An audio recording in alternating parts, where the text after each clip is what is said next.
Яш апай мен Элишан апайга алғыс шексіз рахмет айтамын. Мен ондаса Астанаға және менің анама үлкен мың алғыс білдіремін.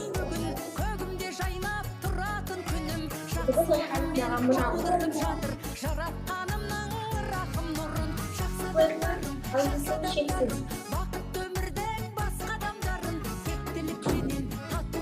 Алғысым ұстазымға рахмет.